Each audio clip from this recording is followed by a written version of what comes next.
எவன் நீ பரிசுத்த ஆவியை பெற்றுக்கொள்ளணும், பரிசுத்த ஆவியினால் நடத்தப்படணும், நீ பரிசுத்தமான வாழ்க்கை வாழணும், பரிசுத்தமான தெய்வத்துக்கு நீ ஊழியம் செய்யணும் என்று சொல்லி அன்றைக்கே ஆண்டவர் தெரிந்து கொண்டார். ஆரம்ப நாட்கள் இந்த வசனம் எனக்கு புரியல. ஆனால் படிப்படியாக சாமுவேலுக்கு ஆண்டவர் வார்த்தையின் மூலமாக தன்னை வெளிப்படுத்தினது போல இந்த வசனத்தை ஆண்டவர் இன்றைக்கு விளக்கி காட்டிக்கொண்டே இருக்கிறார். இது என்னுடைய ஆயுள் கால வாக்கு தத்துவம். சொல்லுங்க, இதை வச்சே என் வாழ்க்கை 68 வருஷம் ஓடிக்கிட்டே இருக்கு. இன்னும் எனக்கு எவ்வளோ காலம் ஆண்டவர் வச்சிருக்கிறாரோ எதை வச்சு தான் ஓடும்? நான் சாப்பிட்டதுனாலையோ அல்லது வேறு எனக்கு வசதி வாய்ப்பு வச்சுல அல்ல, பிறகு இந்த வசனத்தை வச்சு ஓடிக்கிட்டே இருக்கிற குறையும் ஓடுவேன்.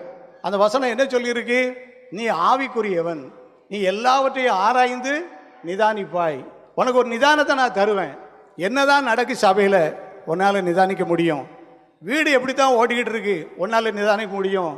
சபையில் யார் குழப்பத்தை உண்டாக்குதாங்க, உன்னால் நிதானிக்க முடியும். நீ யார் பேச்சையும் கேட்க வேண்டாம். ஆனால் உனக்கு ஒரு நிதானத்தை நான் தருவேன். உன் வீட்டில் ஏன் இப்படி ஒரு மாதிரி இருக்குது, அதுக்கு என்ன பிரச்சனை, அது யார் காரணம், உன்னால் நிதானிக்க முடியும். பிசாசை பற்றி உனக்கு நிதானித்து சொல்ல முடியும் என்று சொல்லி அநேகங்களை ஆண்டவர் உணர்த்திக்கிட்டே இருக்கிறார். ஆவிக்குரியவன் எல்லாவற்றையும் ஆராய்ந்து நிதானிப்பான். நீ நிதானித்து எதையும் பேசுகிறாத, மனசில் வச்சுக்க. யார்ட்டையும் போய் சொல்லிவிடாத, சண்டைக்கு வந்துடுவாங்க. நீ மனசில் வச்சுக்கிட்டு எதை நிதானிக்கையோ அதை அப்படியே ஆல்டரில் போய் நீ என்ன செய், ஜெபம் பண்ணு. அந்த ஜெபத்துக்கு கட்டாயம் பலன் கிடைக்கும் அப்படின்னு சொன்னார்.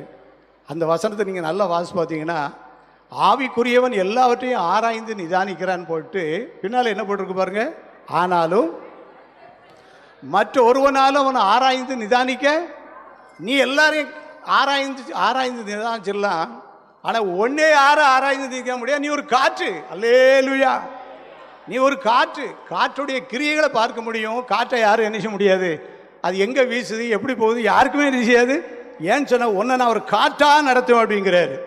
இதுவரைக்கும் நடத்திக்கிட்டு இருக்கிறாரு. எத்தனையோ சத்துரு போராட்டம், எத்தனையோ மண்ணுடைய சூழ்ச்சிகள், எத்தனையோ விரோதங்கள், பல சூழ்நிலைகள் வந்தாலும் ஒன்றும் சேதப்படுத்தாதபடிக்கு ஆண்டவர் வழி நடத்திட்டு இருக்கிறார். காரணம் என்னன்னு சொன்னால் ஆண்டுடைய வசனம். நீ ஆவிக்குரியவன், நீ உலகத்துக்குரியவன் அல்ல, நீ பதவிகளுக்கு போட்டி போடுறவன் அல்ல, நீ உலக காரியங்களுக்காக ஓடுறவன் அல்ல, நீ தேவனுடைய ஆவியை பெற்றுக்கொள். இன்றைக்கு ஒவ்வொரு நாளும் அதிகாலையில் பல மணி நேரம் முழங்கால் போட்டு கைகளை உயர்த்தி வீட்டில் தனிச்சு உட்கார்ந்து ஜெபம் பண்ணிக்கிட்டு இருக்கிறேன். என்ன சொல்லி ஜெபிக்கிறேன்? ஆண்டவரே, எங்கே போனாலும் உம்முடைய ஆவியை ஜனங்களுக்கு ஊற்றும். நான் எங்கே வந்தாலும் உம்முடைய ஆவியோடு போக எனக்கு உதவி செய்யும். பரிசுத்த ஆவியானவர் ஏவரபடி செய்ய எனக்கு உதவி செய்யும். பரிசுத்த ஆவியார் நடத்துகிறபடி நடக்க எனக்கு பலன் தரும். பலத்தினாலும் அல்ல, பராக்கிரமத்தினாலும் அல்ல, என்னுடைய தேவனுடைய ஆவியினாலேயே